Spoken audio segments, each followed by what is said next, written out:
Hello, friends. Percy Boomer, in his wonderful book on learning golf, talked about being braced, and he was talking about the posture. And those of you familiar with my work know that I like to reflect the fact that golf's not a symmetrical game by putting the left arm in a position that I call biased.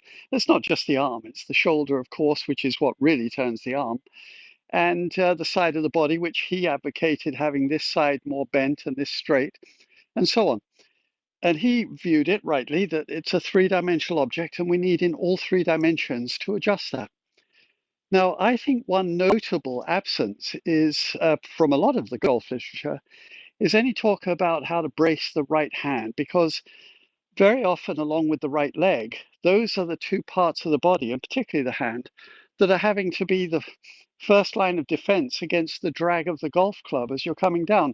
That's precisely why I bias the left arm, to put it in a position where it's best able to overcome the drag of the club, not to mention the impact with the ball on the ground.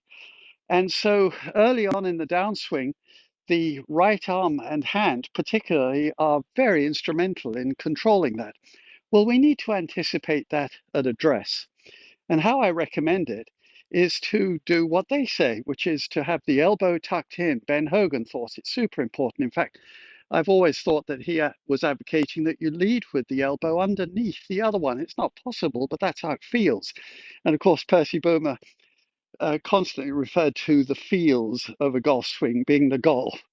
I agree completely. And so the other thing is, three-dimensionally, is that the wrist would be arched. He advocated that the wrist be arched over. Now we see that characteristic of particularly Bryson DeChambeau, where the hands and arms are in a straight line, very much like a wonderful Canadian golfer called Mo Norman, and that the elbow be down. And from this perspective, the front perspective, the elbow should be as far reasonably as you can put it ahead of your shoulder, that way. And so his way of approaching it was to say that the elbows should be squeezed together, but the shoulder blades also should be squeezed together.